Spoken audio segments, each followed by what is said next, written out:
La maladie est une défense contre la vérité. Bonjour et bienvenue, mes amis, à cette leçon 136. Aujourd'hui, nous abordons une des leçons peut-être les plus confrontantes de ce livre d'exercice d'un cours en miracle. Oui, c'est pas une leçon qui cherche à être confortable. Non, c'est une leçon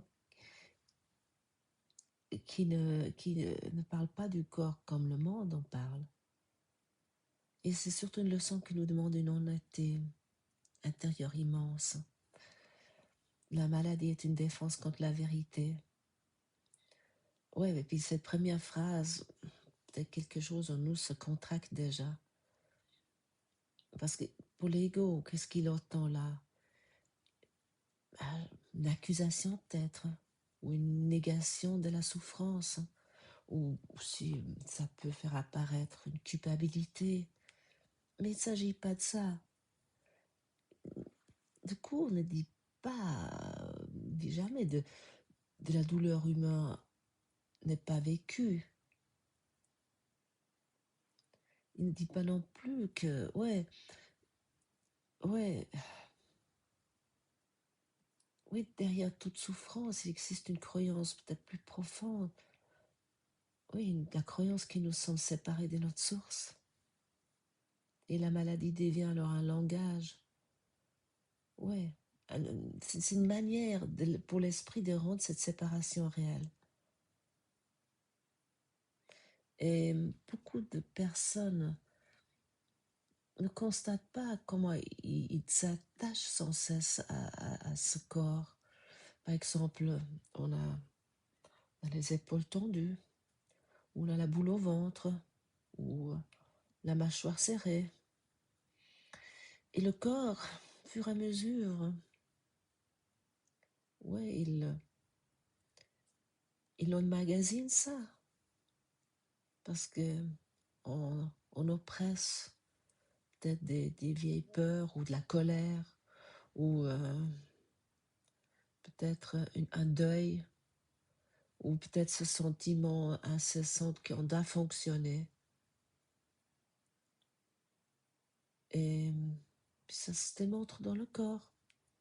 Et parfois, le corps, il parle longtemps, doucement, s'adresse lentement, doucement à nous, à travers la fatigue, à travers la pression, ou à travers des problèmes de sommeil, ou une agitation intérieure. Et lorsque nous continuons peut-être à ignorer cela, ça devient peut-être plus évident. Et ce sentiment de séparation se renforce. Et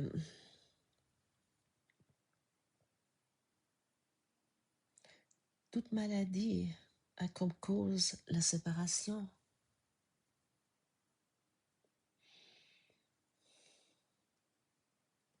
Et l'esprit, en fait, à travers le corps, qui est le corps qui est un outil d'apprentissage. Il est ici pour nous aider à apprendre, nous signale que quelque chose aimerait être vu, par exemple, avec ces petits bobos. Mais nous sommes invités ici à une honnêteté. Nous sommes invités à devenir calmes ou silencieux, et ne pas de fuir directement lorsque quelque chose devient désagréable, ou d'oppresser ça avec, je ne sais pas, un comprimé. Parce que souvent cette tension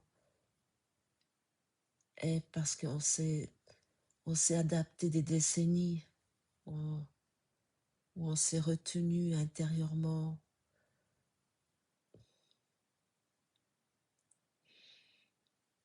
Et lorsqu'on on se permet aussi de regarder ça avec honnêteté, regarder toutes ces histoires honnêtement, parce que souvent nous ne nous permettons pas. Le corps commence à lâcher prise. Et à ce moment-là, aussi ce sentiment de séparation se dissout, disparaît. Parce que la guérison commence. Mais c'est pas cette leçon, c'est pas de vouloir ou de devoir, c'est de se permettre. Et, et dès que nous sentons séparés, nous sommes en fait malades. À chaque instant que nous sentons séparés, ça, comme je dis, ça s'exprime pas forcément. Et dans dans ce texte, nous est dit, dans cette leçon, nul ne peut guérir à moins qu'il ne comprenne quel but la maladie semble servir. La maladie n'est pas un accident, également écrit dans cette leçon, et plus bas encore, la maladie est une décision. Mais elle est une défense. Mais une défense contre quoi? Contre la vérité, ce que nous sommes réellement. Alors pourquoi nous aurions besoin de nous défendre contre la vérité? Parce que la vérité détruit l'identité fabriquée par l'ego. Parce que si je suis véritablement la création des dieux, nous sommes ça. Alors nous ne sommes pas cette histoire limitée, nous ne sommes pas ce corps vulnérable, nous ne sommes pas cette personnalité inquiète ou blessée ou menacée ou condamnée à disparaître. Et ça, l'ego ne veut pas accepter. Alors il construit des défenses et des mécanismes destinés à maintenir l'illusion de la séparation. Et personne ne peut en fait échapper à des illusions sans les regarder. Parce que si nous ne regardons pas, nous les protégeons. Parce que, oui, souvent nous essayons d'ignorer en faisant autre chose. Mais ça alimente cette erreur sans cesse. Parce que si nous fermons les yeux parce ce qui nous inquiète ou ce qui nous pèse, ou nous ignorons, à ce moment-là, ça devient un mécanisme de défense, en fait, qui maintient les illusions en vie. Et les défenses ne sont pas sans intention, pas plus qu'elles ne sont faites inconsciemment. Elles sont des baguettes magiques secrètes que tu brandis quand la vérité paraît menacer ce que tu voudras croire. Elles ne semblent être inconscientes qu'à cause de la rapidité avec laquelle tu choisis de les utiliser. Et voilà, c'est ça. Nous rendons souvent pas quand nous sommes soudainement malades. Alors on cherche, ça peut être un virus, ça peut être ci, ou j'ai pris froid. Et j'ai expérimenté ça très fort. Au mois d'octobre l'année passée, j'étais à un séminaire du courant miracle en Grèce. Et ça commençait le vendredi soir, j'étais déjà là quelques jours. Et il y a eu un changement de météo très abrupt. On est descendu de 23 ou 24 degrés à 11 degrés. Et sur une île grecque, avec l'humidité, c'est comme si on est à -5. Donc ça, c'est l'ego qui m'a dit, voilà, tu as eu un coup de froid. Parce que j'avais soudainement une douleur qui traversait toute ma jambe jusqu'à ma hanche, où je pouvais presque plus lever la jambe. Voilà. Et ça commençait le vendredi soir, enfin le vendredi la journée, et le soir, il y a le séminaire qui commençait, qui durait une semaine.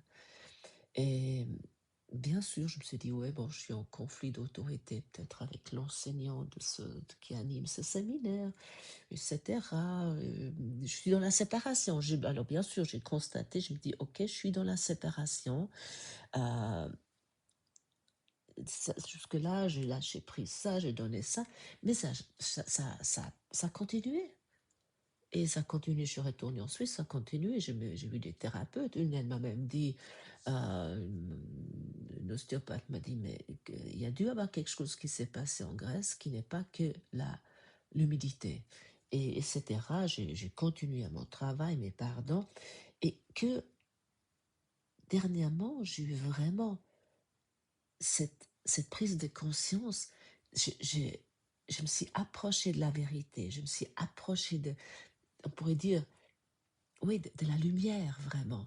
Il y a eu quelque chose. Et là, il y a eu un, un refus tellement fort que ça s'est traversé, ça s'est montré avec la maladie. Et ça, la maladie dit bien à ce moment-là une preuve que je suis limitée, que je suis fragile, que je suis vulnérable, et ainsi de suite. Et ça, voilà, à ce moment-là, c'est du blasphème. Mais j'ai pas vu ça avec une. J'ai vu plein de choses, mais ça restait souvent très intellectuel, c'est très analytique, ce qui est pour moi souvent un euh, ouais, de mes travers. Je peux être très analytique, mais j'ai pas vu dans son entièreté la défense contre la vérité, qui était tellement, oui, à portée de main presque, on aurait pu dire. Et là, il y a quelque chose. Mais voilà, ça se fait pas du jour au lendemain, mes amis. Je vous ai déjà dit, ça fait des décennies que je fais ce cours, mais ça fait que 6 ans que je le pratique vraiment, euh, avec les leçons tous les jours. Et ouais, ça prend du temps, mais c'est pas grave.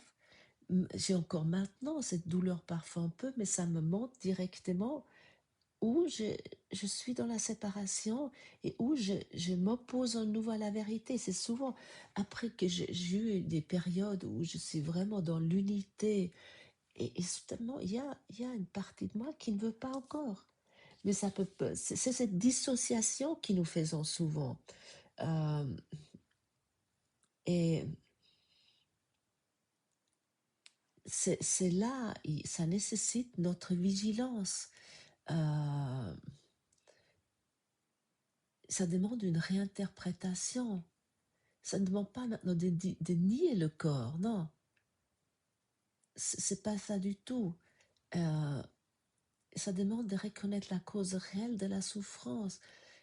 N'est jamais dans le corps. La cause est toujours dans l'esprit. En fait, nous sommes l'ego est le malade mental. Et autant que je m'identifie avec l'ego, je suis une malade mentale. Et je blasphème ce que je suis. Je blasphème mon créateur. Je blasphème mon père. Euh, Parce que nous voulons tellement prouver avec véhémence que notre monde est réel. Et la preuve est la maladie. Euh, et si j'écoute la maladie, la voix de la maladie, voilà, je suis dans ce trou d'hamster. Euh, mais je ne suis pas victime de ça, hein, du tout. Hein. Et pour cette raison, nous avons ces leçons aujourd'hui. Euh, et oui, il y a cette question qui nous est posée aussi. Comment penses-tu que la maladie peut réussir à te protéger de la vérité? Mais c'est ça. Parce que c'est à ce moment-là, euh, Dieu, Dieu est fragile, Dieu est à ce moment-là, si moi je crois que je suis un corps, alors Dieu et moi, nous sommes deux identités différentes. Je ne peux pas être un corps et être le fils de Dieu, si Dieu est qu'esprit. Donc ça maintient cette séparation. Donc, et c'est aussi dit, parce qu'elle prouve que le corps n'est pas séparé de toi et que toi, tu dois donc être séparé de la vérité. C'est ça cette preuve tout le temps avec laquelle que nous battons et que nous brandissons. Ainsi, le corps est, est-il plus fort que la vérité? Qui demande que tu vives ne peut surmonter ton choix de mourir. Ainsi, le corps est-il plus puissant que la vie éternelle, le ciel plus fragile que l'enfer? Et au dessein de Dieu pour le salut de son Fils s'oppose à une décision plus forte que sa volonté. Son Fils est poussière, le Père incomplet, et le chaos siège triomphant sur son trône.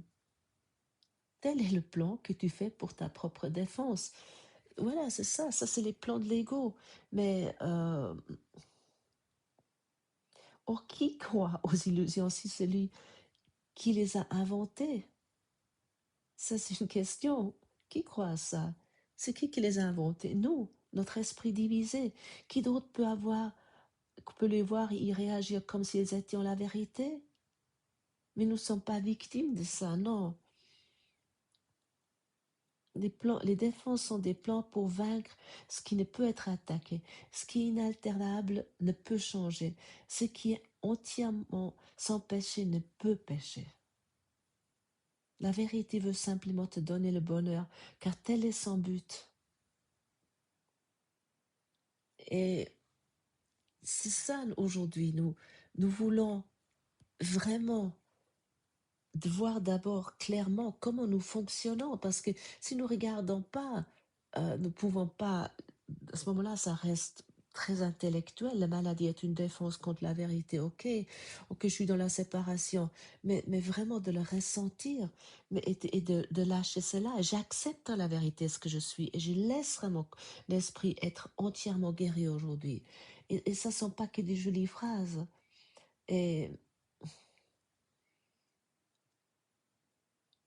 la vérité a un pouvoir qui est bien au-delà des défenses, car nulle illusion ne peut demeurer là où elle a été permis à la vérité d'entrer. Elle vient à chaque esprit qui voudrait déposer les armes et cesser de jouer avec des folies.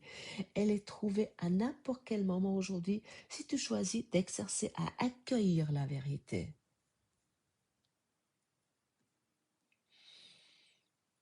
Nous avons simplement oublié notre véritable identité.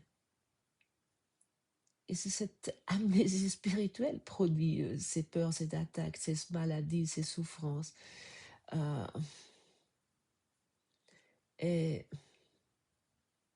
le corps, c'est pas le nier, c'est un moyen de communication, un instrument temporaire, rien de plus. Et pour cette raison, pratiquons aujourd'hui cette leçon qui, je vous ai déjà lu cette prière de guérison pendant 2 fois un quart d'heure. Et